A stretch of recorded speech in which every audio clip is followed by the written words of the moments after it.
pour nous accompagner dans ce voyage de Vienne en 1948. Nous avons le grand plaisir d'accueillir Jean-Luc Fromental, scénariste de la bande dessinée Le Coup de Prague, édité à l'air libre.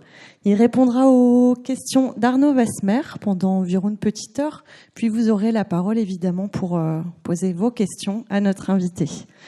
La librairie Manfin vous proposera des ouvrages de Jean-Luc Fromental juste à la sortie de la salle de conférence.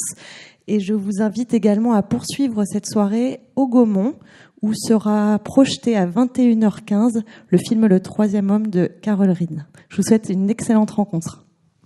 Merci Mathilde.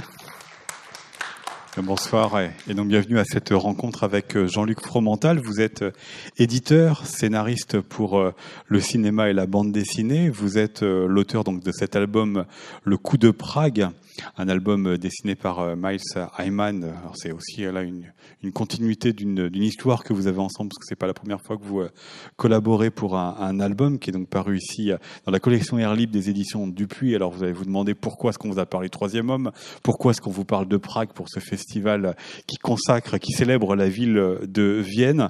Eh bien, je vais vous le dire tout de suite, puisque c'est un album dans lequel vous jouez de la frontière entre la réalité et la fiction pour raconter l'écrivain Graham Greene que voici arrivant à Vienne en 1948. Donc c'est une ville qui est détruite après la guerre, qui est occupée entre les quatre grandes puissances que sont les Soviétiques, les Américains, les Britanniques et les Français. Cet écrivain britannique qui est venu à la demande d'un producteur pour trouver des idées pour écrire le scénario d'un film dont il tirera un roman par la suite. Et ce film, c'est justement Le Troisième Homme de Carol Reed, dans lequel le personnage joué par Joseph Cotten venait rendre visite à son ami, incarné par Orson Welles, un ami qui meurt juste avant son arrivée et dont la disparition va être l'objet de son enquête, qu'il va en partie mener aux côtés de plusieurs personnages, dont l'une incarnée par Alida Valli. C'est une histoire évidemment très sombre, celle du Troisième Homme, une histoire entre la guerre froide qui commence à s'installer, entre la corruption, les histoires d'espionnage. C'est cela qui vous a intéressé, Jean-Luc Fromental, pour écrire votre album. C'est aussi la ville de Vienne que vous racontez, qui est un personnage et du film et de votre bande dessinée. Et puis c'est aussi peut-être un imaginaire avant de venir à Graham Greene, avant de venir au Troisième Homme. Est-ce que c'est ça aussi qui vous a intéressé avec Miles Hyman? C'était écrire une histoire qui s'inscrit, comme on le voit ici sur la première page, dans un imaginaire visuel, dans un imaginaire des films noirs, des films et des histoires d'espionnage, qui a été celui que l'on a beaucoup lu et vu ces dernières décennies. L'un des avantages de travailler pour la bande dessinée, c'est qu'on a en face de soi un univers graphique qui existe et qui est une forme de stimulation cérébrale extrêmement importante. Donc le plaisir du scénariste de bande dessinée, contrairement au plaisir du scénariste de cinéma, qui est beaucoup plus complexe parce que les filtres sont très importants, c'est de composer une petite musique dont il sait qu'elle va mettre en valeur, mais aussi provoquer, mais aussi mettre en danger celui qui va devenir le partenaire d'un tour de valse, puisqu'on est à Vienne, qui va durer le temps de la réalisation d'un album. Donc Miles est un garçon qui est un dessinateur américain qui est arrivé en France dans les années 80, qui porte une imagerie et dans sa plume, dans son pinceau, une tradition de l'illustration américaine. On l'a souvent comparé à Hooper. Moi, je le comparerais plutôt à des gens comme Norman Rockwell, des gens comme un certain nombre d'illustrateurs des années 30 qui ont donné une image de l'Amérique très particulière, très précise. Et ce qui m'intéressait, parce que je parlais de mise en danger, c'était de le sortir de son terrain naturel, de faire en sorte... Il a beaucoup dessiné sur l'Amérique, il a beaucoup dessiné sur l'Angleterre, il a beaucoup dessiné sur la France, qui est son pays d'adoption, où il a regardé beaucoup de choses, il est venu émerveiller, photographier avec ses yeux Paris et le reproduire dans ses dessins. Il avait n'avait jamais touché à la Mitteleuropa. Il avait jamais touché à cette période particulière des années 40 et de l'immédiate après-guerre en Europe. Et donc, l'idée du choix de ce sujet, c'était déjà ça. C'était de lui faire représenter des choses qu'il n'avait jamais dessinées. Pour lui et pour vous aussi, parce que c'est quand même l'histoire racontée par un Français et un Américain qui raconte un Anglais se baladant en Autriche et dans lequel il y a toutes les puissances, plus le personnage dont je parlais d'Alida Valli, qui est une Tchèque qui cache son identité pour ne pas être attrapé par les Soviétiques. Donc il y a une grosse histoire de choc des cultures, de choc des nations. C'est aussi qui vous a intéressé. C'est la globalisation. Je veux dire, voilà, on est globalisé. Donc l'idée, c'est aussi d'arriver à cette espèce de melting pot. Il n'y a rien de plus ridicule qu'un Français qui veut faire du polar comme Dashiell Hammett ou Raymond Chandler, mais quand... Et là aussi, il y a une question de légitimité par rapport au sujet, des auteurs par rapport au sujet. C'est une bonne question à cet égard. L'idée, c'est pourquoi ce sujet ? Parce que Graham Greene m'accompagne dans mon existence depuis que j'ai 15 ans et que j'ai découvert ses romans.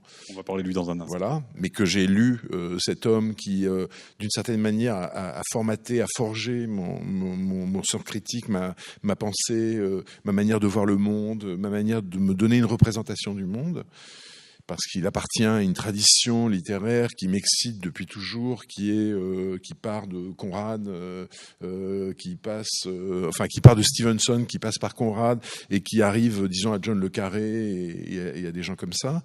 Et parce que Le Troisième Homme, ce qui est la deuxième raison, est un film qui, pour plusieurs raisons dont on pourra parler aussi, est un film unique, à mon sens, et absolument fascinant, qui synthétise déjà ce dont vous parlez là, c'est-à-dire par exemple une forme cinématographique qui emprunte à la fois à la tradition expressionniste allemande, Murnau, etc., et à la forme noire américaine des années 30 et 40, et qui synthétise cinématographiquement entre les mains d'anglais, là pour le coup, donc qui apporte un élément supplémentaire, parce que le cinéma anglais, c'est pas le cinéma américain, qui synthétise plusieurs formes de cinéma et qui les syncrétise. Donc, tout ça, c'est des raisons qui m'ont amené, lorsque l'occasion s'est présentée, parce que c'est bien connu dans ces histoires-là, c'est l'occasion qui fait le larron. Donc là, en l'espèce, c'est un éditeur qui est un vieil ami qui a beaucoup hanté ces lieux, Rennes, etc., qui s'appelle José Louis Boquet, qui est lui-même un scénariste et un éditeur comme moi, qui est plus jeune que moi et qui est d'une certaine manière mon petit frère, je pourrais dire, parce que j'ai commencé à travailler avec lui quand il était très jeune, qui, quand il a pris en main cette collection chez Dupuis, qui est une collection de livres sérieux. Livres d'auteur, on dit généralement. Oui, livres d'auteur, mais de livres sérieux. C'est-à-dire que c'est une première intuition de ce qu'allait devenir ensuite le roman graphique. Hein. C'est Jean Van Damme qui a créé cette le père de Torgal, le père de Torgal, de 13, de Largo Winch, etc.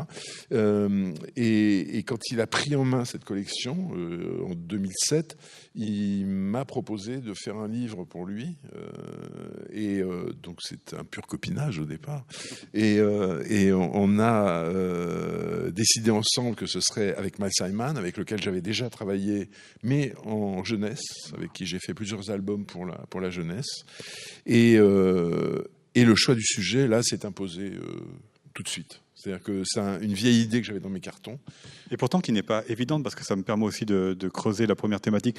On verra pourquoi Prague tout à l'heure, parce qu'évidemment c'est important, c'est le troisième point que je laisse de côté, mais voilà, savoir aussi pourquoi Graham Greene vous a intéressé en tant que personne, en tant qu'auteur, et donc pour cet album, parce que c'est pas quelqu'un de connu ici. Hein. Expliquez-nous un peu. C'est un personnage qui a fait aussi bien de la littérature blanche que de la littérature noire, mais comme vous le dites dans l'album, en tout cas vous mettez ça dans les mots de l'un des personnages, c'est un anglican devenu catholique, et ça c'est un peu parfois à ça qu'on l'a résumé en le mettant plus haut que Bernados, mais dans cette galaxie-là. On l'a confondu avec Mauriac.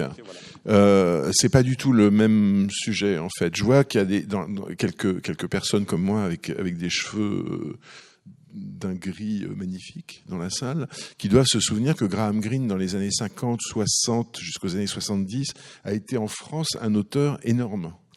Qui connaissait Graham Greene avant ce soir ? Vous voyez ? Quand même, les deux tiers. Bravo.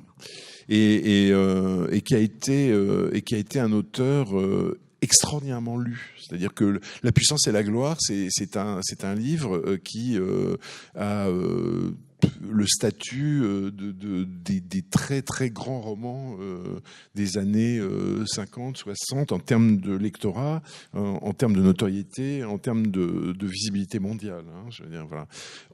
Actuellement, c'est un auteur qui est moins lu en France, quoique son œuvre soit toujours assez facilement accessible et disponible. Il y a des rééditions régulières. Il y a beaucoup de films. La fin d'une liaison avec Ralph Fiennes, c'est un film qui est sorti il y a quelques années. Le consul honoraire, il y a beaucoup de choses qui sont adaptées de Graham Greene. Brighton Rock qui a été refait, il y a eu un remake récemment qui est vachement bien, qui est en plus qui a été transposé dans une atmosphère mods and rockers, alors que c'est un film des années 30 en fait. Et c'est et là ils ont changé le film, ils l'ont mis dans les années 50 avec les batailles de mecs à scooter, les modes contre les types avec les chaînes de vélo, les rockers. Donc il y a cette productivité qui continue autour de lui. C'est un type qui continue à être regardé, qui continue à faire école. Si vous parlez de Graham Greene au vieux John le Carré, il vous dit c'est mon maître.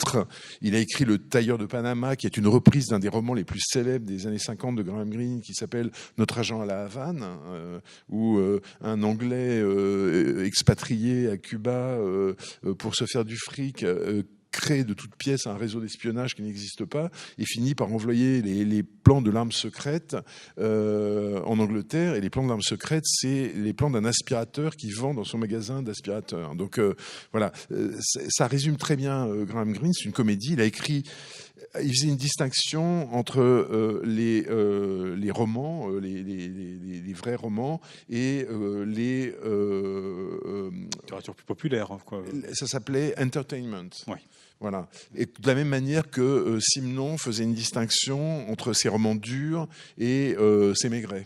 Voilà, qui étaient des romans du tout venant, des polars, etc., etc.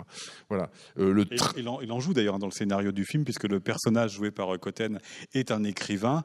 Et un écrivain, en fait, on voit bien par qui est-ce qu'il est lu dans les premiers personnages qu'il rencontre. Ça fait un peu les soldats un peu plus populeux que l'élite des soldats. Joseph Cotten est un écrivain américain qui porte le nom de Holly Martins. Quel drôle de nom, on l'arrête pas de lui dire pendant tout le film. Voilà. Alors qu'en fait, il y a une anecdote là-dessus qui est très amusante, c'est que dans le roman qu'il a écrit avant, il a écrit un traitement qui est en fait un petit roman que vous avez là. Édition poche avec Le Troisième Homme. Voilà, ce qui montre que Graham Greene est toujours vivant puisqu'on le trouve en poche dans une édition de 2016, si je ne m'abuse. Dans le roman, il s'appelle Rollo Martins et David Selznick, qui était un des producteurs du film, qui était les capitaux américains du film, a interdit parce qu'il disait non, Rollo, ça fait trop gay comme truc. Et déjà, il trouvait que c'était une histoire qui était un peu homosexuelle sur les bords, alors qu'en fait, il y a une trace comme ça de trucs un peu gay dans la relation entre l'écrivain et Harry Lime, le personnage joué par Orson Welles, enfin qui est très discrète et ténue. Et donc, Greene a été obligé de changer son nom, ce qui est marrant, parce que face à Selznick, même un type de la stature de Greene est obligé d'obéir, et il doit l'appeler Holly Martins. Voilà. Saint-Martin. Voilà. Et Holly Martins est un écrivain de polar, et il y a une scène absolument, je ne sais pas qui a vu le film dans la salle, mais il y a une scène absolument extraordinaire dans Le Troisième Homme, où il est invité par le mec du British Council de Vienne à venir faire une conférence, parce qu'il se trouve qu'il a un homonyme parfait, qui est un grand écrivain anglais. Très très élégant, très chic, très proustien, etc., etc. Et il se retrouve confronté à un public de bas bleus de Vienne, qui commence à lui poser des questions avec un accent allemand comme ça, et des questions genre que pensez-vous de Sigmund Freud, etc. Et l'autre c'est un pauvre écrivain de polar, et il dit non, moi ce qui m'a influencé c'est Zane Grey et Louis L'Amour qui sont des écrivains de western. Donc le public se barre au moment des questions, voilà. Et celui qui l'a invité qu'à côté de lui, à la tête entre les mains, en train de se demander mais qu'est-ce que j'ai fait, où est-ce que je suis. Voilà. Et l'autre, et ce qui est fantastique, c'est qu'il y a une prise de position de Greene pour l'écrivaillon, en fait. C'est-à-dire que lui, qui est un écrivain ultra littéraire, Green, qui est loué, encensé par la critique la plus littéraire, etc., prend dans cette histoire-là fait et cause pour le type qui pond des westerns, qui comprend rien à ce qui lui arrive et qui s'en sort juste parce que c'est un Américain, qu'il a du culot et qui répond franco, la cash, comme on dirait aujourd'hui, aux questions que lui pose le public en se foutant complètement de savoir s'il est ridicule ou pas. Voilà. Et c'est, encore une fois, une autre pièce pour définir qui est Green. Alors, qui est Green en tant qu'écrivain, mais est-ce que vous avez réussi à comprendre le personnage Green, la personne Green, parce que c'est un personnage extrêmement ambigu. Je reviens sur le catholicisme. Dans l'album, vous ne cessez de jouer avec cela, puisque il a eu des liaisons extra-conjugales, et d'ailleurs, certains de ses romans ont affronté cette question-là. Mais vous jouez aussi du fait qu'il s'est arrangé parfois avec son propre récit, préférant s'arranger lui-même avec les vérités mouvantes de son existence. Il est passé par le service d'espionnage américain anglais sous les ordres de Kim Philby, qui après a trahi. Donc il a sans cesse peut-être joué avec lui-même, en tout cas raconté une histoire qui n'était pas complètement lui. Est-ce que vous avez réussi à pleinement le comprendre? Mais non, c'est ça qui est passionnant, c'est que c'est un type qui est par définition et par choix totalement insaisissable. C'est quelqu'un qui veut devenir l'homme complet, qui veut devenir l'homme tout, et qui donc refuse absolument. Il y a un autre type qui me fascine dans l'existence, qui n'a rien à voir avec lui et qui en même temps est prix Nobel alors que lui ne l'a jamais été, c'est Bob Dylan. Et Bob Dylan, c'est exactement ça. Quand vous dites à Bob Dylan, mais vous êtes le protest singer qui représente la génération 60, etc., il vous sort une chanson qui va vous faire dire mais non, t'es un vieux réac complètement pourri, etc., juste pour casser l'image, pour changer de masque et pour faire en sorte que jamais le public ne puisse l'enfermer dans une définition qui serait pas la sienne. Donc cette liberté incroyable qui consiste à négocier en permanence sa gloire et son succès contre des fuites, des dérobades, etc., etc., Green s'en est un apôtre absolu. Et c'est en ce sens que cet homme m'a toujours fasciné, et c'est en ce sens que cet homme a été d'une facilité déconcertante à transformer en personnage de fiction. Parce que vous vous doutez bien que je vous ai parlé de mon amour pour Green, vous vous doutez bien que quand j'ai attaqué le personnage, je me suis dit, mais qu'est-ce que tu vas faire ? Si tu déshonores Green, tu es un homme mort à tes propres yeux, aux yeux des 3 lecteurs que tu auras en l'occurrence. Et donc, c'est juste se mettre dans une situation épouvantable. C'est-à-dire, si on rate son coup, on tombe pas tout seul, on tombe avec son idole. Vous voyez, vous cassez le vase Ming en même temps. Donc c'était compliqué. Et en fait, ça s'est avéré très simple, puisque c'est un menteur. C'est un type qui, je vais vous raconter une anecdote sur Green qui va vous dire exactement qui c'est. C'est un type qui, à 20 ans, décide que le vice et le mal qu'il porte en lui sont trop gros pour le lasso de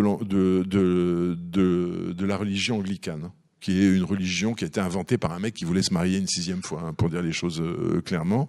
Donc, il a viré le pape. Et il a décapité au passage quelques épouses et en avant. Donc voilà. Donc il trouvait que c'était un peu plastoc pour le mal qu'il sentait vibrer en lui et qui était l'âme de son travail. Cette espèce de dialogue en permanence avec le diable. Hein. Donc il choisit le catholicisme. Il se convertit, sans en faire d'ailleurs un grand machin, mais il se convertit discrètement. 10 ans après, il écrit un roman qui s'appelle La puissance et la gloire, qui raconte les déambulations d'un prêtre alcoolique, défroqué, à la limite de l'incestueux, qui cherche à retrouver sa foi. Et là, il a droit à plus qu'un froncement de sourcils du Vatican qui lui dit mon petit gars, on se demande pourquoi tu t'es converti, etc., etc. Bon, tout ça se passe, le roman devient un best-seller mondial, etc. Et voilà que arrive dans l'histoire, quelques années plus tard, une Américaine qui s'appelle Catherine Walston, qui a une espèce de relation très particulière avec les hommes de robe et les prêtres et les religieux, et qui écrit à Green en disant je suis inspiré par votre démarche et j'aimerais que vous deveniez mon parrain. Green dit oui, bien sûr, by all means, je deviens votre parrain. Mais ça lui casse les pieds d'aller au baptême et il envoie sa femme, Vivienne. Il envoie Vivienne Green le représenter en tant que parrain. Mais quand même, ça l'intéresse de rencontrer cette Américaine qui s'est convertie grâce à lui et dont il est maintenant, qui est maintenant sa filleule. Il la rencontre, il en fait sa maîtresse. il pense quitter sa femme pour elle, mais il quittera pas sa femme parce que c'est un catholique et que les catholiques ne quittent pas leur femme et ne rompent pas les liens sacrés du mariage. Il l'embarque en Italie et on raconte que dans les petites églises de campagne italiennes, il s'en passe de belles derrière l'autel avec Catherine. Voilà. C'est le résumé absolu des relations que cet homme entretient avec ses engagements. C'est-à-dire qu'il n'a de cesse, une fois qu'il a pris un engagement, que de le bafouer, que de montrer à quel point la fragilité humaine est plus forte que tout. Et voilà. Ce qui est effectivement très présent et dans votre album et dans le film. Entrons dans l'album donc après la première page, parce que donc là vous nous avez dressé le portrait de Graham Greene, mais il faut qu'on en vienne aux raisons qui l'ont fait venir à Vienne en 1948. Je l'ai dit, c'est pour écrire, trouver des idées qui vont permettre d'écrire le scénario du film de Carol Reed, Le Troisième Homme, mais on le voit dès la première planche, quand il sort de l'aéroport, tout de suite il y a un photographe qui le prend en photo. Un peu plus loin, Elisabeth, qui va être son guide, qui voit qu'il y a des gens qui s'intéressent à lui, en l'occurrence des Américains. N'est-il venu, Graham Greene, ancien espion à Vienne, ni d'espion, uniquement pour écrire un film ? Alors d'abord, ancien espion, il a été, toute sa famille était dans l'espionnage et il a été recruté par sa sœur, qui était déjà entrée depuis 38 au MI5, la partie espionnage destinée à la Homeland Security, comme on dirait aujourd'hui, c'est-à-dire sécurité intérieure, qui se passe à l'intérieur. Et le MI6, c'est donc l'extérieur, les espions qui partent derrière le rideau de fer, etc. Donc il est rentré là, je pense, par ennui, parce que c'est un homme qui porte une part de bovarisme, c'est-à-dire que il est persuadé que dès qu'il fait pas quelque chose, qu'il n'est pas à un bout du monde, dans un endroit où il y a les balles qui sifflent autour de sa tête, il s'ennuie. Donc il rentre dans l'espionnage, mais on commence par l'envoyer à Freetown en Sierra Leone, où il s'emmerde à 100 sous de l'heure. Il vit dans la gadoue, l'horreur, les mouches, etc., etc. Et donc il veut en sortir à tout prix. Il propose un truc incroyable à ses chefs. Il dit, voilà, on va monter un bordel itinérant, qui sera comme un cirque, qui ira de ville en ville, et comme il y a beaucoup de fonctionnaires de Vichy dans la région, en Sierra Leone, etc., on va les mettre entre les mains des prostituées, on va les faire parler, et on aura des importantes informations à transmettre. Donc évidemment, ça fait un peu rire à Londres, son projet, et puis on lui dit, on doit venir, en gros, quand même, voilà. On profiter aussi. Donc voilà, et donc il rentre à Londres au bout d'un moment, parce que il n'en peut plus, et il devient responsable de la sécurité civile, c'est-à-dire les types avec les casques et les sifflets qui font rentrer au moment des trucs. Et au bout d'un moment, il rejoint donc le MI5 et il rejoint la section V, c'est-à-dire la section lusitanienne qui s'occupe du Portugal, du Tanger, du Maroc, etc., qui est sous les ordres de Philby. Voilà. Bon, je passe là-dessus, mais encore une fois, Greene, c'est toujours la chose et son contraire. Dans les années 30, il est critique de cinéma. Il lance une revue qui est copiée sur le New Yorker qui s'appelle Night and Day, qui est une revue qui doit regrouper les plus grandes plumes anglaises pour écrire sur la culture. C'est un New Yorker anglais, en fait, voilà. Qu'il arrive à faire chuter au bout de 15 numéros ou 20 numéros, en écrivant un article où il accuse les réalisateurs des films de Shirley Temple, donc la petite fille là qui chante, de pédophilie. Et immédiatement, il a un procès avec Hollywood et le journal doit fermer parce que Graham Greene a coûté tellement cher avec son procès qu'on ne peut plus payer les numéros. Voilà. Et dans ses critiques de cinéma, qu'il fait aussi pour différents quotidiens anglais, il attaque sans relâche un type, ça c'est la partie la moins sympathique de Greene, qui s'appelle Alexander Korda, qui est un producteur hongrois qui est venu s'installer en Angleterre et qui est un juif hongrois qui a fui la Hongrie au moment où ça commençait à déjà sentir mauvais, qui est venu s'installer à Londres. Et il écrit des trucs horribles sur les films d'Alexander Korda, notamment il parle de son mauvais goût sémite. Enfin voilà, ça c'est le côté de Greene qui est un peu à prendre avec des pincettes, sur lequel il s'est expliqué ensuite et il a même fait sortir des livres de sa bibliographie qui étaient trop explicitement antisémites. Il y a 2 livres qui ont été supprimés, dont un était vraiment embarrassant. Voilà. Sauf que Korda, c'est le nom du producteur qui l'envoie à Vienne. Et Korda, qui est beaucoup plus malin que Graham Greene, au lieu de s'en offusquer et de dire que ce type me fout la paix, etc., se dit comment je vais la voir, et je vais la voir Comment on a un scénariste avec la thune, le pognon, la caillasse. Et donc, il propose à Green d'écrire des scénarios pour lui. Green écrit un premier scénario pour Carol Reed qui s'appelle The Fallen Idol, qui s'appelle en français Première désillusion, je crois, qui est un film magnifique d'ailleurs, très joli film avec un enfant, etc.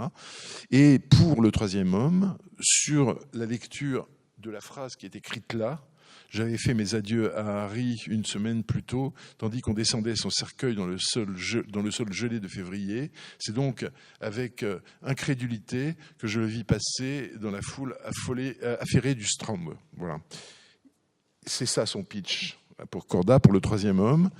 Et Corda lui dit « Ok, j'achète » et il lui donne à l'époque 9000 livres, ce qui est une somme pour 1948 absolument gigantesque. Un type normal gagne 1000 livres par an, quoi, à peu près. Voilà. Donc il lui fait une proposition qu'il ne peut pas refuser. Et Green, qui n'a rien, et là c'est là que ça devient du bonheur pour un scénariste qui écrit sur un scénariste, se dit comment je vais faire pour me sortir de ce pas et trouver une histoire, et décide donc de partir à Vienne. Voilà. Mais est-ce qu'il le fait uniquement avec cela, ou est-ce qu'il le fait aussi peut-être pour rencontrer des espions avec pas du tout, hein. Ça, c'est moi ce que je rajoute. C'est là que la fiction intervient, et c'est là que ça n'est pas un biopic et que c'est une pure histoire d'espionnage et de fiction. C'est que dans l'espace qui est laissé vide, sur l'aventure de Vienne, Green a écrit en tout et pour tout 5 pages. Alors qu'il a vraiment abondamment commenté certains épisodes de sa vie. Là, il y a 5 pages où il raconte des trucs qui sont d'ailleurs faux, puisque j'ai retrouvé par ailleurs les mémoires de la fille qu'il le reçoit à Vienne, qui est une aristocrate anglaise, qui s'appelle Elisabeth Montaigu de Beaulieu, et qui est... Donc c'est la femme que vous voyez notamment dans la case Elisabeth, en bas à qui gauche. était moins jolie que ça dans la vérité, dans la vraie vie, mais ça on s'en fout donc, et qui lui sert de cornac à Vienne, parce que elle est au service de Alexander Korda. Elle travaille pour la London Film à cette époque-là, en 48. Et donc les mémoires d'Elisabeth et ce que dit Green sur son séjour à Vienne, ça discorde totalement. C'est pas du tout les mêmes trucs. Et donc dans les intervalles laissés ouverts par Green, et notamment la dernière semaine qui est très mystérieuse, parce que c'est là que, ayant fait ces 15 jours à Vienne, cherchant son histoire, donc rencontrant des gens qui lui racontent des histoires de la guerre, qui lui racontent ce qui s'est passé, etc., pendant les dernières années, les bombardements, qui lui racontent la Vienne actuelle, qui est une Vienne criminelle, parce que c'est une ville éventrée dans les ruines de laquelle les femmes affamées tournent et se prostituent, et tout ça n'est pas une image romantique, c'est vrai, hein, dans laquelle les 4 puissances occupent. Il y a une zone qui est collective, et puis autour, il y a des secteurs qui sont occupés par les Russes, comme vous l'avez dit. Et c'est un des points chauds de la guerre froide, c'est-à-dire c'est un des endroits où la guerre froide qui va envahir nos générations, la mienne. C'est-à-dire nous, on va vivre comme petits-enfants dans l'attente de l'apocalypse nucléaire, et les petits-enfants américains vont apprendre à se cacher sous les tables au cas où il y a la bombe atomique pour se protéger. Bon, voilà. Ça, c'est en train de se cristalliser à Berlin et à Vienne. Et à Prague, parce que là, il faut que vous expliquiez pourquoi vous avez choisi d'intituler cet album Le coup de Prague. Ça s'est passé pile il y a 70 ans. Cette semaine-ci, il y a 70 ans, en février 48. Voilà. En plus, il va à Prague, lui, pendant cette semaine-là, Graham Greene. Que s'est-il passé en Tchécoslovaquie et qu'est-ce que ça a eu comme incidence et sur Graham Greene et sur la guerre froide? Alors on va le faire dans l'autre sens, c'est-à-dire que ce qui se passe et pourquoi ce Prague est dans le livre, il y a plusieurs raisons, et pourquoi c'est le titre du livre. D'abord parce que moi j'ai une fascination absolue pour l'automne à Pékin, qui est pas en automne et qui se passe pas à Pékin, comme disait Boris Vian. J'ai une passion pour le parapluie de l'Escouade, où il est question ni de parapluie ni d'escouade. C'est-à-dire des titres qui disent rien de ce qui se passe dans le livre, mais des trucs qui mettent sur des fausses pistes. Donc le coup de Prague, pour un truc qui se passe à Vienne, c'était fait pour me plaire. Ensuite, Green, au bout de ses 15 jours à Vienne, il fait 15 jours de recherche où il rencontre des gens, où il parle avec plein de monde, des militaires, des hommes d'affaires, des vieux barons, des catis, etc. Et tout d'un coup, il dit, ça y est, j'ai mon truc. Et au lieu de rentrer en Italie où l'attend sa maîtresse, il prend l'avion de Prague. Et à ce moment-là, qu'est-ce qui se passe à Prague? Il se passe que la Tchécoslovaquie est le dernier pays à basculer, sans tirer un coup de feu, dans le giron du bloc de l'Est. parce que Staline et ses représentants, les communistes tchécoslovaques, qui ont une réputation fantastique dans le pays parce que ça a été des résistants hors pair et que on les aime, etc., ont manœuvré de telle façon qu'ils ont discrédité les uns après les autres les différents partis qui se partageaient une coalition et qui tenaient le pays encore en dehors des griffes soviétiques. Dans l'album, vous comparez ça avec un saucisson qu'on découpe tranche par tranche. Non, je l'ai pas inventé. C'est la théorie du salami. Et c'est un terme qui a été forgé à l'époque. Et plutôt que d'essayer d'avaler le saucisson d'un coup, on le coupe tranche par tranche. Et c'est la façon exacte dont ils se sont débarrassés en Tchécoslovaquie, dont les communistes se sont débarrassés de toutes les oppositions libérales, de droite, socialistes, etc. Ils ont fait tomber les uns après les autres. Il y en a un qui a été un peu poussé par la fenêtre à la fin, qui était Jan Masaryk, qui est un leader charismatique dont me parlait ma belle-mère tchécoslovaque qui était allée en camp après et qui en parlait comme d'un saint Masaryk. Et ça a été une défenestration, une spécialité de Prague, si vous vous souvenez que la guerre de 30 ans a débuté par une défenestration comme ça, par la défenestration de Prague, où on a balancé quelques protestants par la fenêtre. Donc voilà. Et donc Prague est une destination extrêmement mystérieuse parce que Green y va soi-disant pour couvrir le coup de Prague, mais quand on cherche dans la bibliographie de Green, il n'a rien écrit sur le coup de Prague. Rien. Alors que c'est un type qui était correspondant de Paris Match pendant le Vietnam, qui écrivait des lettres au Times sans arrêt. Dès qu'il y avait un pet de travers en Angleterre, il y avait une lettre de Graham Greene disant « Monsieur l'éditeur, je proteste », etc. C'est un professionnel de l'intervention. Et là, on se dit « Mais il y a des trucs fabuleux à raconter. » Rien. Pas un mot, etc. Et quand on lui dit « Mais pourquoi vous êtes allé passer une semaine à Prague après Vienne ?» Il dit « Parce que j'avais un éditeur catholique à voir pour régler des questions de droit. » Ce qui est une raison assez ténue. Donc, là encore, pour le scénariste, pour le type assoiffé de fiction, c'est une petite chatière qui permet de rentrer et de se dire « S'il est allé à Prague, c'est sûrement pour une autre raison. » Et voilà. Et c'est pour ça que l'album finit dans un dénouement violent, alors que c'est un livre qui est un livre insidieux mais pas violent, parce que je me voyais pas faire de Graham Greene Jason Bourne. On peut pas le faire courir sur les toits et poursuivre des mecs en moto, je sais pas quoi, c'est impossible. Donc l'idée, c'est d'avoir à la fin une espèce de bouquet comme ça, et donc ça se termine dans une cathédrale bien connue de Prague, et dans un bain de sang, mais auquel Graham Greene ne participe pas évidemment, puisqu'il est juste pris entre tous les feux. Voilà. Mais le coup de Prague, est-ce que ça vient aussi marquer la fin de ce qu'il est en train de vivre? C'est-à-dire que c'est cette Vienne dans laquelle les quatre grandes puissances la dominent et la dominent ensemble, puisque à chaque fois qu'il y a une escouade de sécurité, il y a un représentant des quatre nations. C'est les quatre hommes dans une Jeep. Voilà. Oui, c'est ça. Et qu'après le coup de Prague, ça devient plus compliqué quand même entre les Occidentaux et les Soviétiques. Alors je ne sais pas s'il y a une liaison, je pense que ça a dû aggraver les choses, mais je pense que ça a dégénéré depuis pas mal de temps et que les incidents ne cessaient de se reproduire. Parce qu'en réalité, ce qui a déterminé la guerre froide arrive plus tard, et c'est l'érection des murs, ce qui ne s'est pas produit à Vienne, puisque d'une certaine manière la punition à infliger aux Autrichiens n'était pas la même que celle que devaient subir quand même les Allemands, qui étaient le cœur du problème. Et donc ce qui a vraiment déterminé la guerre froide telle qu'on l'a connue, nous, telle qu'elle a pris son essor, c'est véritablement l'érection du mur de Berlin. Voilà. Avant ça, ça reste des échanges assez fluides entre les zones, mais les choses ont commencé depuis très longtemps. Et il faut se souvenir qu'à cette époque-là, dans les années 48, entre les années 48 et 50, le monde, l'Europe, vit dans la certitude qu'il y a une troisième guerre mondiale qui va repartir pratiquement immédiatement, et que cette fois-ci, ça sera entre les blocs. Et on a une chance inouïe d'avoir échappé à cette histoire alternative là, qui pourrait avoir déterminé nos vies non nées encore. On n'était pas là, mais c'est fantastique d'y penser, quoi. Je veux dire, voilà, comment les choses ont réussi à rester dans un équilibre comme ça, alors que ça aurait très bien pu repartir très très violemment, quoi, entre les.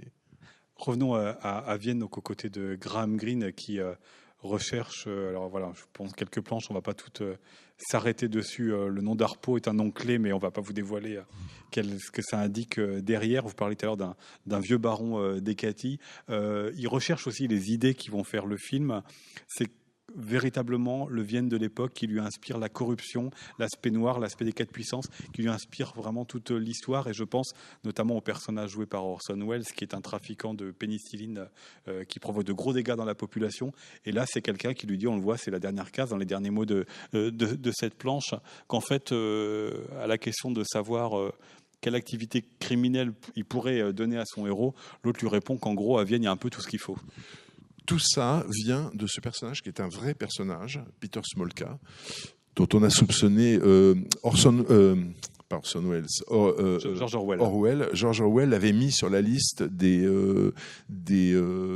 agents russes supposés. À la fin de sa vie, Orwell, ça allait pas fort. Et comme il s'est fait attaquer très très violemment par ses anciens compagnons de route, donc les communistes, au moment où il a publié La ferme des animaux, qui est une fable d'une violence incroyable contre le stalinisme, il a commencé à perdre un peu les os là et à balancer autour de lui et à faire des listes de qui était un espion soviétique, etc. Et le Smolka en question, qui est un journaliste, qui est un correspondant du Times, est sur cette liste. Voilà. Et ce qui est une chose exacte, un fait, puisque tout ce truc est un Scooby-Doo tissé entre des fils faux et des fils vrais. Le fait, c'est que Green est allé voir Smolka à l'instigation d'Elisabeth Montaigu, donc sa guide, à Vienne, et qu'il est reparti de chez Smolka avec un paquet de feuilles, et dans ces feuilles, il y avait toute une histoire des égouts de Vienne, qui est une histoire fascinante, parce que les égouts de Vienne servent, depuis qu'ils ont été créés par les Romains, à faire circuler des marchandises de contrebande sous la ville. C'est un des réseaux d'égouts européens les plus anciens et les plus vastes. Et donc la scène célèbre du troisième homme, parce que peut-être que tout le monde n'a pas vu le film. Il y a une scène célèbre dans les égouts. Spoiler, il y a une scène célèbre dans les égouts, mais je vous en dis pas plus.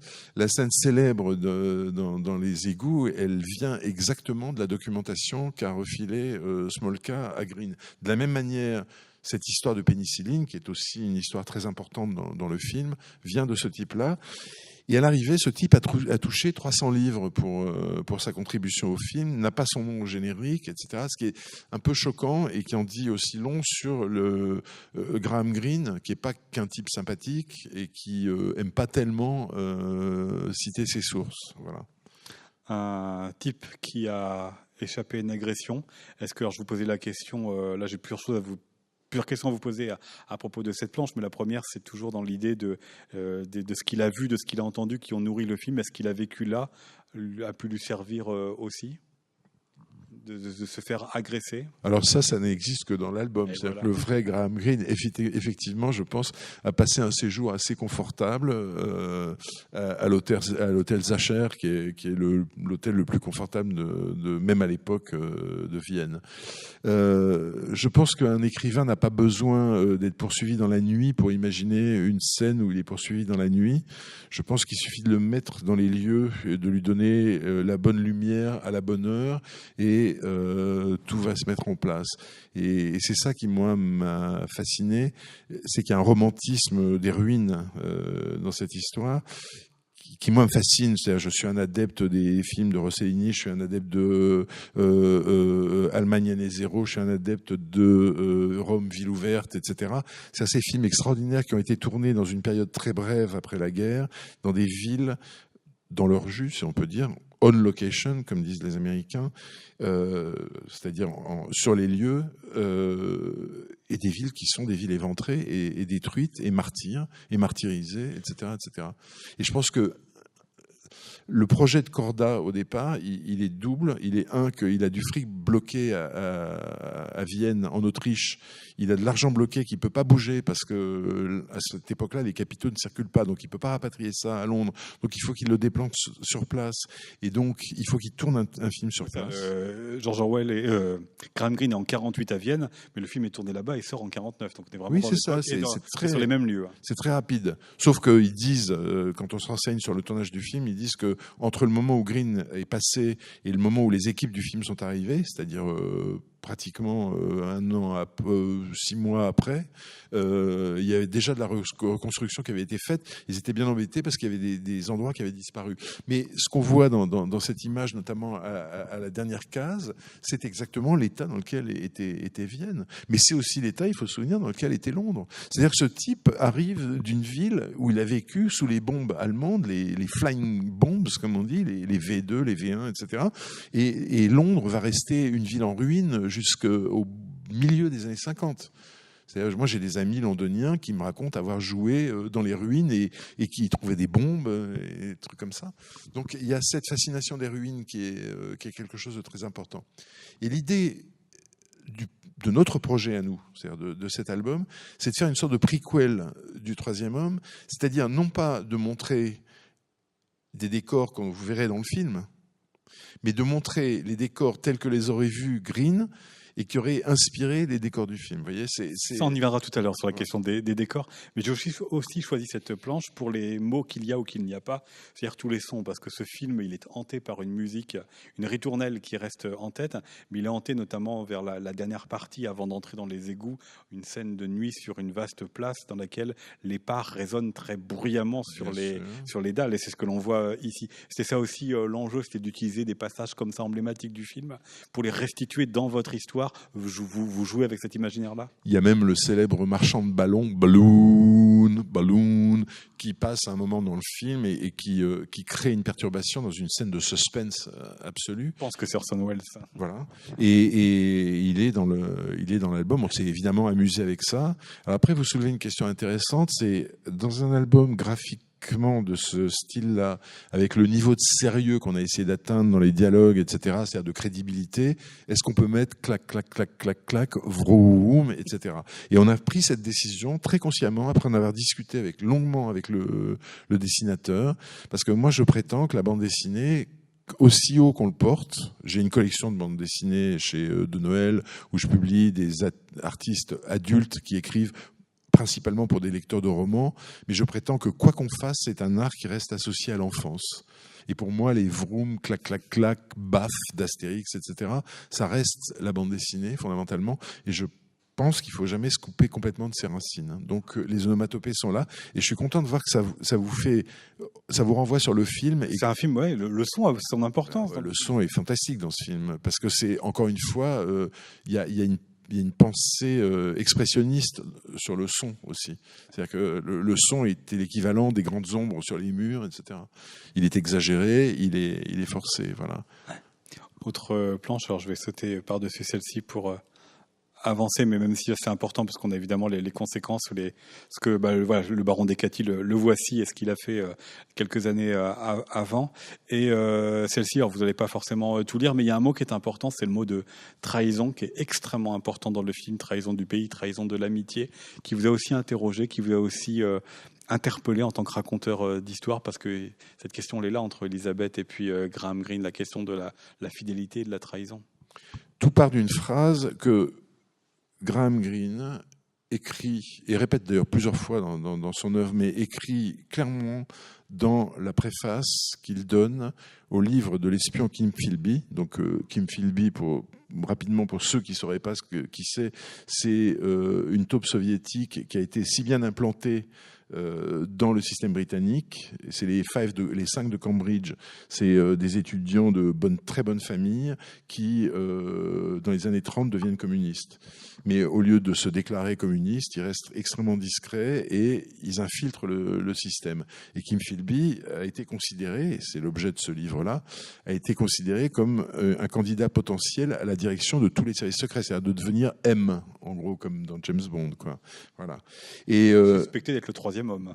Et qu'on a appelé ensuite le troisième homme, parce que après Burgess et Maclean, qui sont deux agents qui se sont taillés vite fait avant d'être attrapés par leurs collègues comme taupes soviétiques, c'est le troisième à être démasqué. Et donc Greene a travaillé sous les ordres de Philby pendant la guerre, et dans un élan de fidélité qui est le contraire de la trahison, mais qui en même temps, comme toujours chez Greene, la chose et son contraire flatte son amour de la trahison, il écrit une préface extrêmement positive aux mémoires que Philby écrit une fois qu'il s'est enfui à Moscou et qui s'appelle Ma guerre silencieuse, où Philby n'essaye même pas de se justifier, il explique pourquoi il est devenu une taupe soviétique en Angleterre et pourquoi il a trahi l'Angleterre.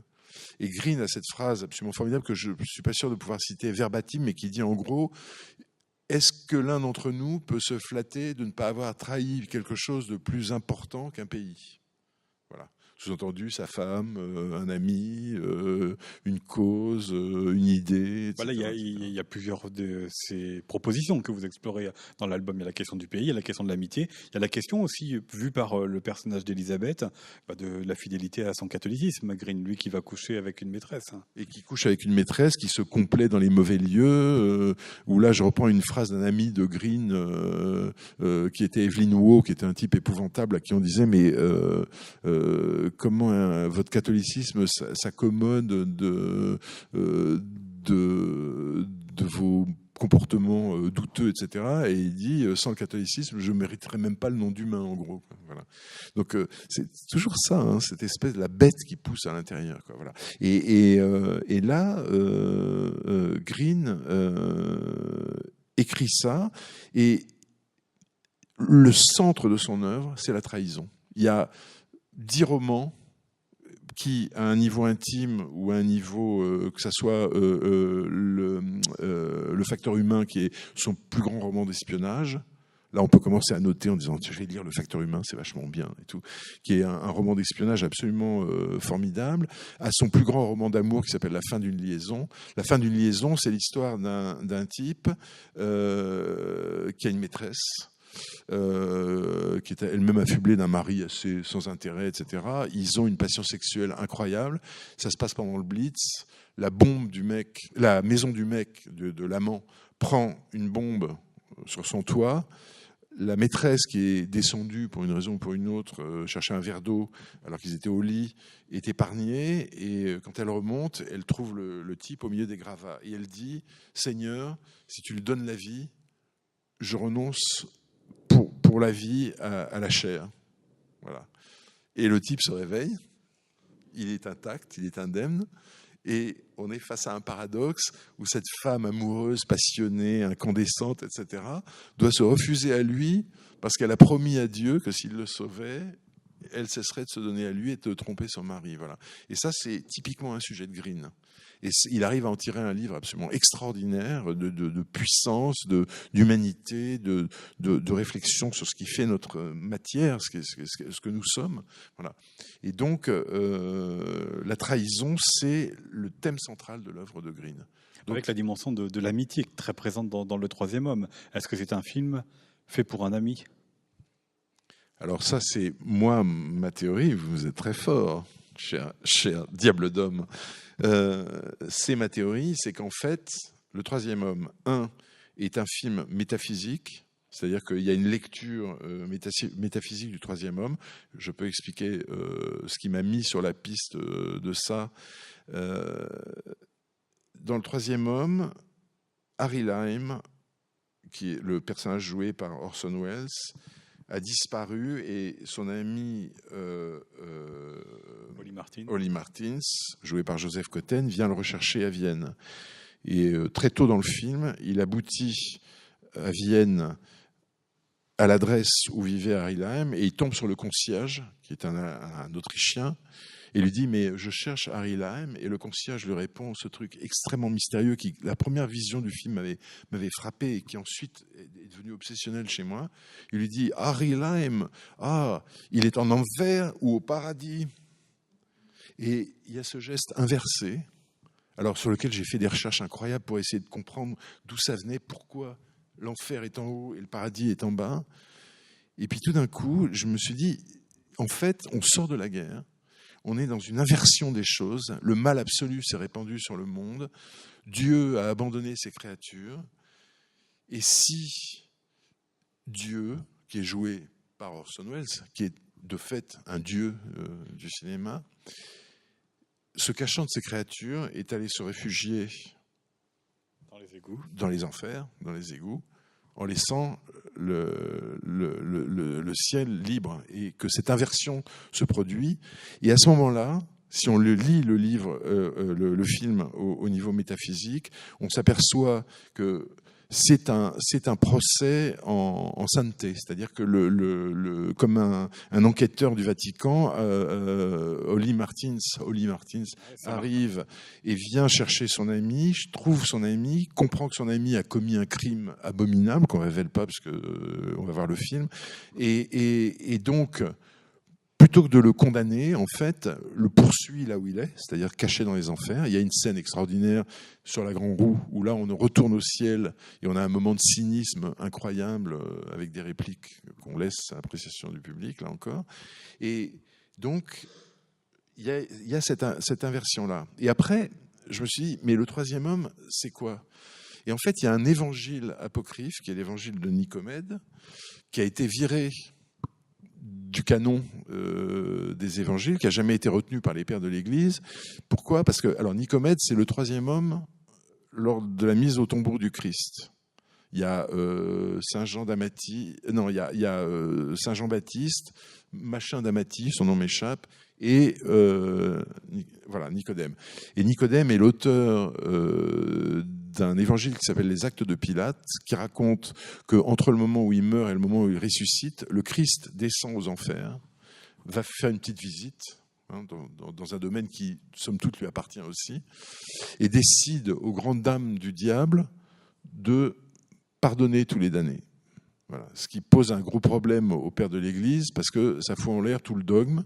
C'est-à-dire que si le Christ rédempteur va gratuitement accorder la rémission des péchés à tous les damnés, le système d'enfer et de ciel Ce qu'il faut dire que le film, effectivement, est une grosse histoire de culpabilité. C'est une histoire de culpabilité, c'est une histoire de crime contre l'humanité, d'une certaine manière, et c'est une histoire de ciel et d'enfer. Voilà. Et donc, ça m'a donné cette lecture du film, et connaissant Green, sachant que c'était un très grand lecteur des grands théologiens, il cite très souvent Miguel Unamuno, qui est un théologien très intéressant par ailleurs, on ne parlera pas maintenant, mais espagnol, qui est un des rares à s'être dressé contre Franco, etc. C'est une hypothèse qui est très plausible. Pardon, je suis long. Non, mais pas de souci. Et le troisième homme, c'est aussi parce que le personnage de Orson Welles serait mort dans un accident de voiture, et suivant les versions, il y a 2 ou 3 personnes qui étaient là autour. Et c'est ça qui est exactement... Pour le concierge, il y en avait 3, et pour la police, il y en avait 2. Et c'est exactement la métaphore de la mise au tombeau du Christ. Et donc, s'il y a une troisième personne, c'est dans le scénario policier qu'il était vivant.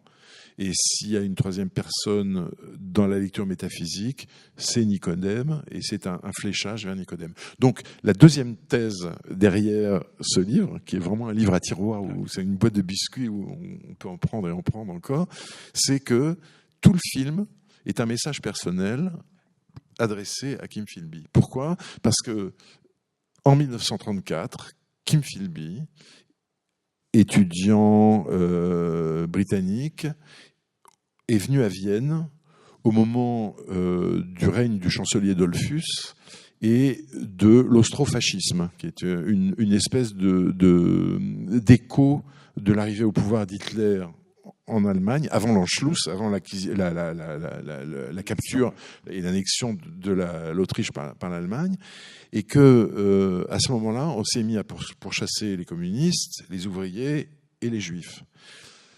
Philby est venu en 1934 à Vienne.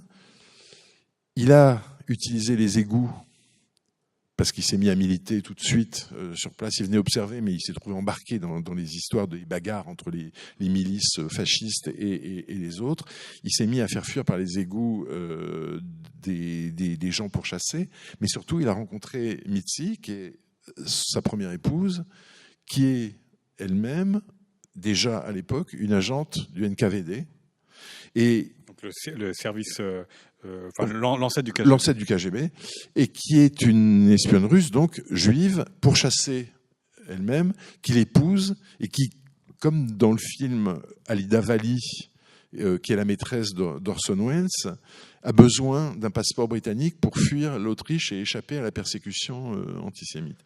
Et donc, on suppose, mais avec des preuves de plus en plus évidentes, parce que tout ça continue à sortir, que à ce moment-là, en 1934, à Vienne, Philby a été recruté par le NKVD et c'est là qu'il est devenu un agent actif des services soviétiques.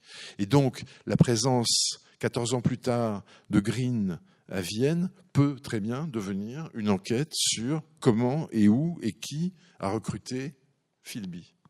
Et donc, c'est tout le sujet du livre. C'est l'histoire d'espionnage. C'est-à-dire que, sous couvert de venir faire ses repérages pour son chef-d'œuvre, le troisième homme, Green, qui est une sorte de Superman quand même, parce qu'il faut avoir un cerveau qui fonctionne très bien, mène une enquête sur Kim Philby, arrive, alors là, par un artifice de fiction que je vous passe, à trouver une preuve de la culpabilité de Kim Philby et décide de ne pas la communiquer à ses supérieurs, aux gens des services secrets qui l'ont envoyé faire cette enquête, mais en revanche, décide aussi de faire un signe à Philby en lui disant « je t'ai vu » et en mettant Philby dans le personnage, lui dans le rôle de Holly Martins, le mauvais écrivain, et Philby dans le personnage du demi-dieu, parce que c'était leur relation quand ils étaient au MI5, MI6 ensemble, c'est-à-dire Philby avait une emprise énorme sur Green, et il impressionnait beaucoup Green. Même quand il n'est pas là, parce que dans le film, Orson Welles arrive... après plus d'une heure de film pour un film qui fait 1h45. Et il fallait que ce soit Orson Welles pour avoir le charisme pour là, occuper la place. Il nous reste moins de 5 minutes, donc on va aller assez vite sur la fin, mais aussi pour parler de la manière dont vous avez réalisé l'album avec Miles Hyman.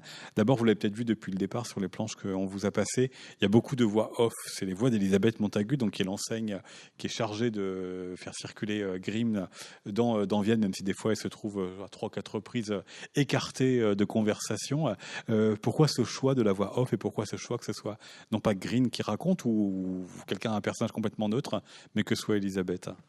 Parce que je ne pouvais pas imiter la voix de Green, qui est un écrivain, et que, en gros, je suis à peine digne de lasser ses chaussures. Il faut quand même rester calme et savoir reconnaître les... Voilà. 2, parce que je pensais qu'il fallait absolument un intermédiaire pour pas traiter Green comme un personnage de fiction. Il fallait quelqu'un qui le voit et qui filtre les choses pour le lecteur et pour moi. Pour pas, moi, avoir à prendre parti directement. C'est-à-dire la subjectivité interposée, elle me permet, moi, de me protéger en tant qu'auteur. Et 3, parce qu'une voix de femme dans cette histoire-là et un regard de femme sur ce type-là, c'est ce qu'il fallait absolument. C'est-à-dire, c'était un confort incroyable pour moi de prendre la voix d'une femme pour parler du type qui m'accompagne depuis que j'ai 15 ans. Voilà. Donc c'est une manière de se planquer et en même temps de s'exposer. Toujours pareil. C'est donc, vous l'avez dit tout à l'heure, Jean-Luc Fromental, ce qui vous intéressait, c'est non pas la Vienne du troisième homme, mais la Vienne que Graham Greene a fréquentée quelques mois auparavant. Donc voici quelques... Alors ça, c'est Graham Greene, dessiné par Miles Hyman. Ça, c'est Miles Hyman dessinant justement à Vienne, ou faisant des croquis préparatoires à l'album. Et voici ce qu'était Vienne à cette époque-là. Comment est-ce que vous avez réussi avec certitude... Après, oui, il y a votre parole évidemment de raconteur d'histoire et donc de votre imaginaire qui peut prendre le relais, mais voilà, restituer le Vienne qu'a vu Graham Greene. En lisant beaucoup, curieusement même de la poésie. Il y a des poètes anglais qui se sont penchés sur le sujet, etc. Donc il y a beaucoup de choses sur la Vienne de cette époque, et c'est encore une fois, une évocation qu'on connaît parce que c'est l'état du monde, en réalité, enfin de l'Europe à ce moment-là, quoi. Les capitales sont fracassées. On s'est foutu des bombes sur la tronche, mais d'une façon qui est encore... On croit qu'on vit des trucs terribles en ce moment, c'est vrai. Je veux dire, c'est terrible. J'habite à 100 mètres du Bataclan, j'en tremble encore. Mais...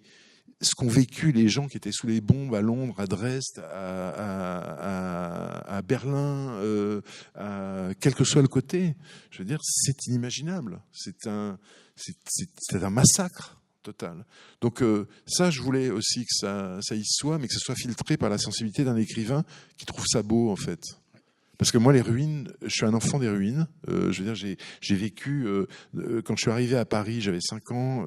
C'était une ville noire, sale, avec des étais sur les murs. Elle n'a pas été bombardée, hein, mais avec des étais sur les murs pour les empêcher de s'effondrer, avec des zones non identifiées. Maintenant, on dirait un décor de cinéma. C'est bien peint. C'est comme Vienne.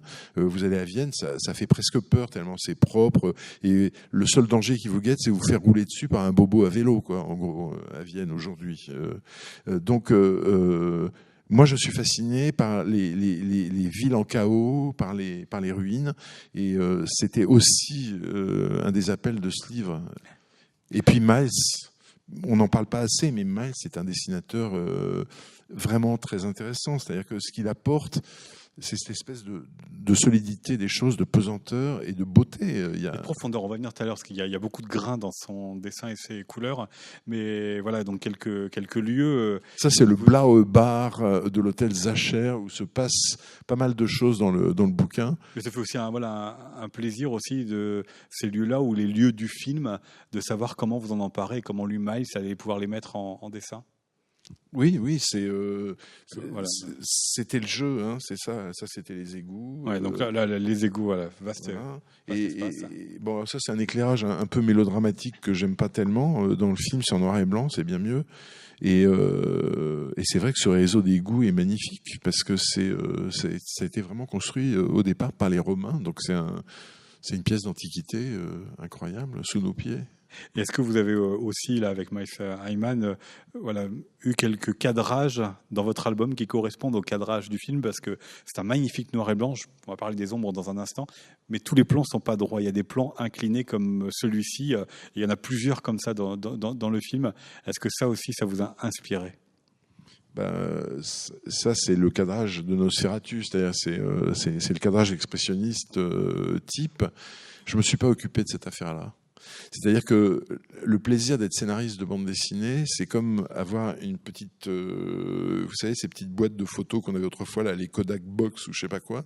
Ça, vous appuyez un peu au hasard, et puis vous envoyez à développer, et ça revient, et vous êtes un génie de la photo. Mais c'est pas vous qui l'avez fait, c'est voilà. Et le plaisir de travailler avec les dessinateurs, c'est ça. Il y a un bonheur incroyable à... Moi, je sais pas dessiner, j'ai jamais su dessiner, j'essaye même pas de dessiner, mais le fait de donner les formes, d'enfermer le réel dans des petites boîtes comme ça, qui est un truc très enfantin. Hein. C'est comme les petits garages qu'on avait quand on était des gamins et qu'on mettait des petites autos dedans. C'est exactement la même chose. C'est une réduction du monde, la bande dessinée. Et c'est pour ça que j'aime ça, je crois. C'est comme regarder le monde à travers des petites fenêtres de maisons de poupées. Et donc, laisser le dessinateur faire son travail. Moi, je lui ai donné un scénario terminé, de A à Z. Parce que même la partie storyboard, qui est la partie première mise en alors, il m'a montré le storyboard. Voilà, c'est lui qui l'a fait. Mais on a discuté sur des questions qui n'étaient pas des questions de cadrage ou des questions esthétiques. Je veux dire, je me mêle pas de son dessin, mais on a discuté de temps en temps sur des questions de rythme et de mise en scène. C'est-à-dire que, comme au cinéma, c'est un storyboard de 2 films, la première étape de la bande dessinée. Après, c'est différent. Mais là, on peut discuter, on dit, bon, là, il manque une page. Ça s'est arrivé dans le livre, où il y avait un dialogue qui manquait pour expliquer, ou une explication. Ça, c'est l'éditeur qui nous a dit, il manque une présentation de Green, parce que vous allez avoir un public qui ne saura pas du tout qui c'est. Donc, on a mis 2 pages pour dire, voilà, il a écrit ça, ça, ça et ça, etc. Voilà. Mais même sur les questions esthétiques, vous n'avez pas eu du tout votre mot à dire, ou en tout cas pas de conseils à donner, parce que je l'ai dit, et là on le voit, les ombres sont extrêmement importantes dans le film, dans l'album aussi. Oui, parce que Miles Hyman a regardé le film plus rapidement que moi, parce que moi je l'ai vu 10 fois, mais au fil de ma vie. Je l'ai revu une fois pour le bouquin avec un crayon à la main, plan par plan. Mais voilà. Mais ce que j'ai fait, c'est que sur mon ordinateur, j'ai fait certaines captures d'écran et j'ai envoyé des images qui, moi, me plaisaient particulièrement du film. Et il y avait la poursuite avec les ombres, c'est pas cette image-là, mais la poursuite avec les ombres gigantesques sur les murs et toute la dynamique. On voit pas les silhouettes humaines, on voit que les ombres. Donc c'est une image à la fois vide et complètement hantée, quoi. Voilà. Je crois que c'est bien la même scène. D'ailleurs, on entend les pas sur les pavés. Voilà. Et ça a été pointé à Miles, mais je pense qu'il l'aurait repéré sans moi de toute façon, parce que il faut une connivence de sensibilité si vous travaillez avec un artiste qui est pas du tout dans votre sensibilité. C'est pour ça que moi je peux pas travailler sur un scénario sans savoir à qui il est destiné. J'ai travaillé avec des gens différents, j'ai travaillé avec Chaland, j'ai travaillé avec Floch, j'ai travaillé avec Loustal, j'ai travaillé avec Jeannot, voilà. Et à chaque fois, si je sais pas, c'est ce que je disais en commençant, quel est l'univers graphique auquel je m'adresse, c'est comme si j'avançais dans le noir avec les yeux bandés, quoi. Donc là, on va voir, alors un petit peu rapidement, je suis désolé, l'élaboration d'une planche, parce que la couleur aussi est importante, et je le disais là il y a un instant, c'est un dessinateur qui sait trouver du grain, qui sait trouver de la profondeur dans son dessin par les couleurs. Ça aussi, ça vous a fortement inspiré pour écrire le scénario? Miles, c'est un type, quand je lui ai téléphoné il y a quelques années, il y avait un truc horripilant, c'est qu'il travaillait au pastel sec, et quand il était au téléphone, comme il avait beaucoup de travail, il s'arrêtait pas, et pendant toute la conversation, j'entendais comme ça. Heureusement, il est passé aux couleurs informatiques, et donc il n'y a plus cette plaie du téléphone. Mais c'est quelqu'un qui pense en couleur, qui est capable d'un projet à l'autre. Il a fait un très beau livre juste avant, qui est une adaptation d'une nouvelle écrite par sa grand-mère, qui est une écrivaine américaine qui s'appelle Shirley Jackson, qui s'appelle La Loterie, et qui se passe dans les années 40 ou début des années 50 dans la campagne américaine, dans le Vermont. Et les couleurs sont complètement différentes. C'est-à-dire qu'il est capable, et c'est pour ça qu'il fait lui-même ses couleurs, de changer complètement l'atmosphère de ses livres en changeant sa palette. Voilà. Et là, je trouve que, s'agissant d'un film en noir et blanc, le référent étant un film en noir et blanc, il a trouvé quelque chose qui, à la fois, laisse percer encore le film, mais apporte cet élément de couleur qui est très important dans une bande dessinée aujourd'hui. Voilà, là c'est... Ah, ouais. Bah oui, on est déjà arrivé au terme de cette rencontre. Évidemment, on aurait encore beaucoup à dire et sur la bande dessinée, sur votre travail, sur Graham Greene et sur le film Le Troisième Homme. Mais peut-être qu'avant la séance dédicace, vous avez quelques questions à poser vous-même à Jean-Luc Fromental, qui souhaite poser une question. Monsieur au milieu. On va vous apporter un micro.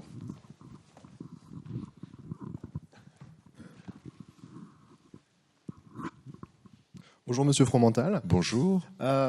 Vous êtes revenu tout à l'heure sur l'influence du néoréalisme sur un peu l'œuvre de Graham Greene et du coup de Carol Reed.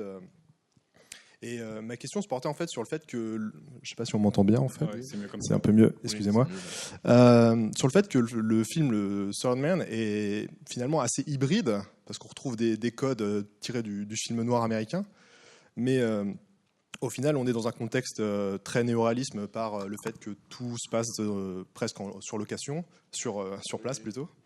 Que les extras qu'on retrouve dans le film, que ce soit les passants, la police, les pompiers, sont des gens du coin, oui. des Viennois. Oui.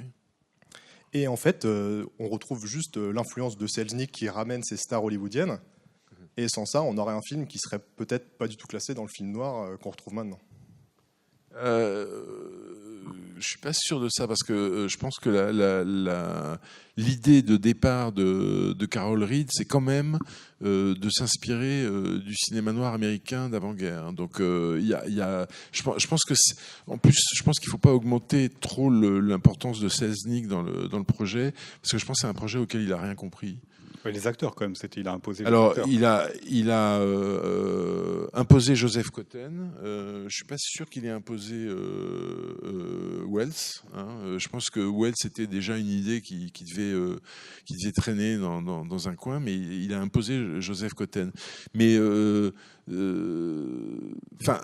d'après ce qu'on peut lire, parce que là-dessus Greene a pas mal écrit et il raconte les entrevues. Alors c'est hallucinant d'ailleurs ce qu'il raconte, parce que ils sont tous sous amphétamine et ils se rencontrent à 4 heures du matin dans les bureaux à Hollywood, etc. Donc pour les Anglais, ça n'a aucun sens, ça ressemble à rien. Voilà. Et l'autre, voilà, l'espèce de monstre là, dans sa toile d'araignée qui fait venir ses auteurs, qui leur racontent n'importe quoi, etc.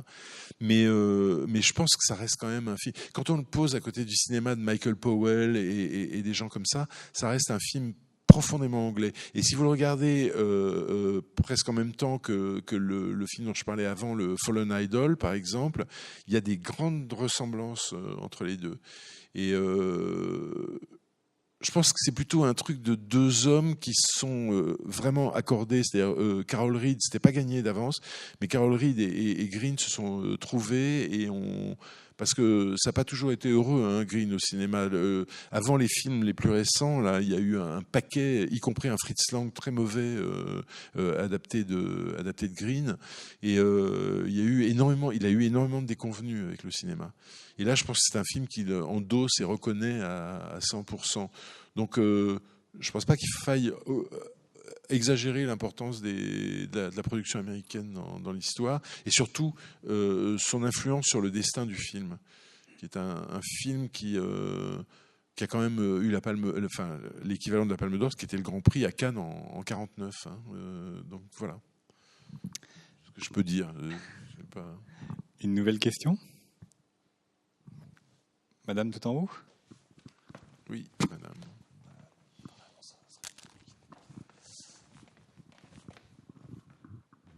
Ah bah je crois que vous leviez la main, pardon. Puisque voilà. Bon, je peux vous dire, j'ai trouvé votre... moi j'étais très jeune adolescente à la fin de la guerre. On a découvert, pour moi c'était, je l'ai vu 20 fois ce film. On allait le voir au cinéma, dans le cinéma permanent en continu. On était complètement envoûtés par la musique, qui est absolument extraordinaire. Après, je l'ai vu en vidéo. Bon. Et quand je suis allée à Vienne la première fois, bien longtemps après, pour nous, il y a eu dans on aimait beaucoup, mon mari et moi, les livres de Green, mais il y avait les villes de l'Est, aussi bien que surtout Vienne, à cause de la musique peut-être et tout, avait un côté sulfureux pour les Français. Il y avait quelque chose dans ce pays d'Autriche, plus que l'Allemagne d'ailleurs. Quelque chose, oui, je trouve pas d'autre mot que sulfureux, enfin, et que ce film nous a multiplié par 10. Enfin, c'est ce qu'on attendait. Ça pouvait pas se passer ailleurs qu'à Vienne. C'était quelque chose. Moi, j'ai des images là en vous écoutant, les pieds d'Harry Lime qui passe sous la porte, le chat qui. Je le connais par cœur, et je crois que cette musique était un chef-d'œuvre. Enfin, la musique est. Je crois que rien n'a été. D'autres films ont été, mais ça a été vraiment pour moi une espèce d'apothéose de ce qu'on ressentait à la fin de la guerre. Bon, et vous l'avez très très bien rendu. Vous l'avez. Merci. Mais je crois que c'est ça, oui. C'est que ce sentiment très complexe, comme vous dites, sulfureux, vénéneux. Vénéneux, oui. De soulagement et d'horreur. Qu'avons-nous fait? Parce que moi, je considère que je fais partie d'une génération qui a, si mai 68 est advenu d'une certaine manière, c'est qu'on est les enfants de gens qui se sont réveillés après la guerre en se disant, non pas qu'ont-ils fait, parce que il y a évidemment cette question, c'est-à-dire que on n'était pas les méchants, mais qui se disent qu'avons-nous fait, c'est-à-dire qu'avons-nous laissé faire, parce qu'en filigrane de ça, il y a d'autres choses sur lesquelles j'ai travaillé aussi. J'ai publié cette année comme éditeur le catalogue des relations entre la Shoah et la bande dessinée, qui a été une exposition magnifique qui a duré 1 an au Mémorial de la Shoah à Paris. Et jamais il est question de ce sujet-là dans Le Troisième Homme, mais en même temps, En même temps, il est au fond. Hein. Voilà, il est en filigrane tout le temps. Mais vous savez ce que vous dites là, vous dites qu'avons-nous fait? Mais on peut se le dire tout le temps, ça. Je suis d'accord. Moi, je trouve qu'en ce moment, tous les jours, je me dis, mais qu'est-ce qu'on a laissé faire là, maintenant? on s'est pas rendu compte, on sait pas, et ça fait écho à ma jeunesse et à ce que j'entendais chez moi. On peut tout le temps se dire qu'avons-nous faire. Je crois qu'on fait sa vie aussi. Alors, il faut aussi prendre le temps d'être heureux. Il faut aussi le temps d'élever ses enfants. On voit pas tout, on se rend pas compte de tout. Et après, on se dit qu'avons-nous laissé faire. Oui, oui. Mais je crois qu'on se le dira toujours. Hein. Mais c'est ce qui est fascinant dans cette époque, c'est ce réveil, en fait, en quelque sorte, voilà. Et c'est là que ce film est un film exceptionnel, c'est qu'il contient cette idée très dure à capter, très dure à faire passer et à conserver de telle sorte qu'elles sont encore sensibles des années et des années et des décennies après quand on regarde le film. Et c'est en ce sens que là vous mettez le doigt sur quelque chose qui est vraiment fascinant dans ce film-là. Mais je crois que c'est parce que, et là je pense que c'est la force de Graham Greene lui-même, c'est qu'il y a en filigrane cette dimension métaphysique dans le film, c'est-à-dire que véritablement c'est, moi je le vois comme le procès de Dieu, c'est-à-dire vraiment ça. Mais le procès de Dieu, ce qui ne veut pas dire un film ni blasphématoire, ni parce que la foi de Greene, j'ai donné l'impression de dire que c'était un peu une foi en papier, etc. Je pense qu'elle était extrêmement profonde et qu'il était véritablement torturé par des questions mystiques et des questions religieuses, mais qui s'en tirait toujours et qui répondait toujours avec à la fois son cynisme, son humour et sa très profonde humanité, en fait. Voilà. Et c'est en ce sens que cet auteur et cette production de cet auteur, ce film, sont des choses tout à fait fascinantes. Et pour moi, ça a été un honneur de pouvoir consacrer Je me suis pas emparé de quelque chose de façon opportuniste pour dire tiens, on va faire un bon album et un bon coup avec le Troisième Homme, parce que tout le monde s'en fout du Troisième Homme aujourd'hui. Enfin, il continue à être diffusé et c'est tant mieux. Mais je veux dire, c'est pas faire tiens, je vais faire en bande dessinée l'histoire de l'héritage à l'idée, quoi. Je veux dire, vous voyez. C'est un peu moins populaire. C'est vrai. Et ça a été un honneur de pouvoir ça. Et c'est aussi de la part du scénariste de bande dessinée, parce qu'on a toujours eu un peu des complexes dans la bande dessinée. Moi, je viens de l'édition classique de romans qu'avec des mots, si j'ose dire. Et on a toujours pensé que la bande dessinée, c'était un peu pour les gens qui bougent les lèvres en lisant, tout ça. Et pouvoir tout d'un coup synthétiser les autres arts, c'est-à-dire la littérature, le cinéma, et y marier l'expression graphique et la bande dessinée, c'est vraiment un truc qui était important. Enfin, je veux dire, et pour moi, c'est un livre important. Enfin, dans mon histoire, c'est un livre important. Voilà, pour ça. Et parce que j'espère que ça va aider, parce que c'est un livre qui marche bien, et j'espère que ça va aider à relancer un petit peu d'intérêt pour Graham Greene en France, parce que je trouve injuste qu'on le lise moins que dans les pays anglo-saxons. Voilà. Une autre question, monsieur? Alors, je ne sais pas si juste prévient Jean-Paul et Franck qui sont à la technique, si à la sortie de la salle, quand vous en avez parlé de la musique, si vous pourrez nous remettre la musique du film de Carras. Oui, on peut juste en dire un mot, c'est-à-dire que ce type qui était un petit musicien viennois qui jouait de la sitar et non pas du sitar, ça c'est les Beatles. La sitar, c'est un truc comme ça. A été repéré par l'équipe du film. Et c'était du Troisième Homme qu'il a composé, lui a permis de vivre jusqu'à la fin de ses jours. C'est-à-dire qu'avec les droits, il a acheté un restaurant où il jouait le soir lui-même et les gens venaient, les touristes affluaient pour l'entendre jouer la partition du Troisième Homme. Donc c'est l'homme d'un seul tube, si on peut dire, mais ça lui a tenu jusqu'à la fin de ses jours, ce qui est joli. Ben voilà. Monsieur. Oui, bonsoir. Merci pour votre intervention, que je trouve vraiment, vraiment sympa. Et j'avais une petite question pour rebondir sur votre échange précédent. Est-ce que Graham Greene, en fait, en allant à Vienne, est-ce que pour vous, il recherche plutôt de la rédemption ou une tentation? Parce que j'ai du mal à... La rédemption, c'est de s'exposer à la tentation. La rédemption chez Greene, c'est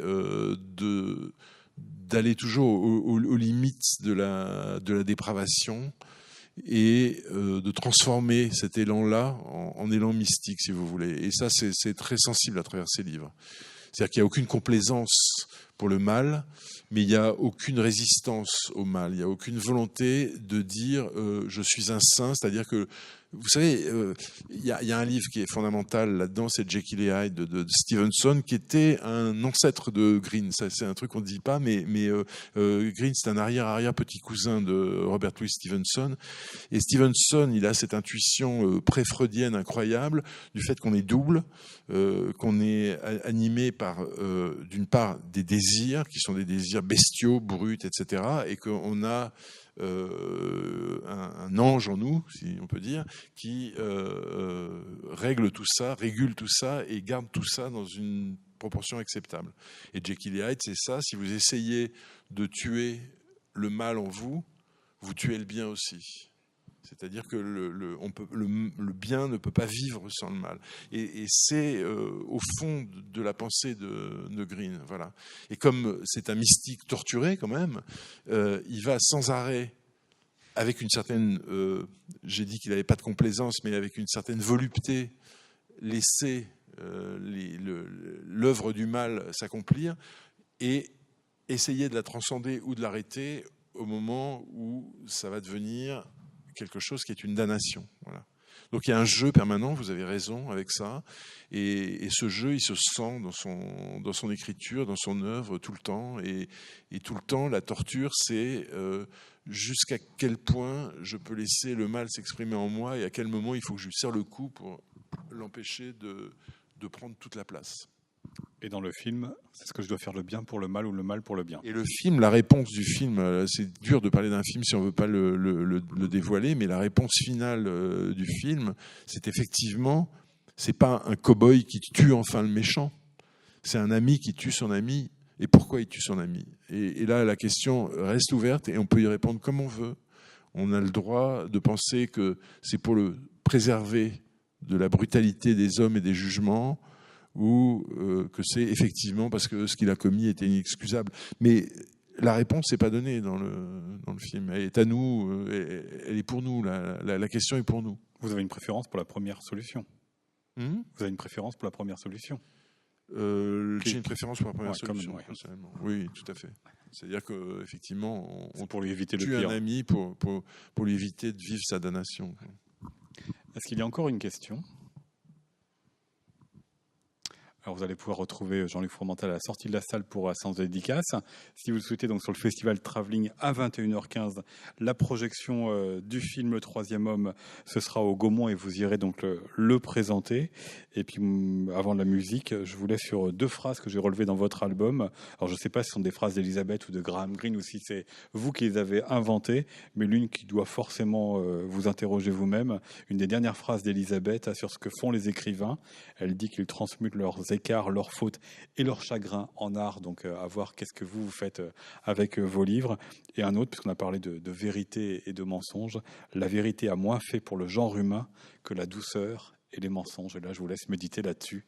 C'est une citation de Greene, ça. De Greene, voilà. Avant de vous retrouver demain soir à 20h30 avec Robert Bobert pour Vienne avant la nuit, film et livre dans lequel il remonte l'histoire de son arrière-grand-père et du Vienne avant ce qu'on a raconté, avant l'annexion, avant la Seconde Guerre mondiale. Bonne soirée à vous et un grand merci Jean-Luc Fromental. Merci à vous. Merci.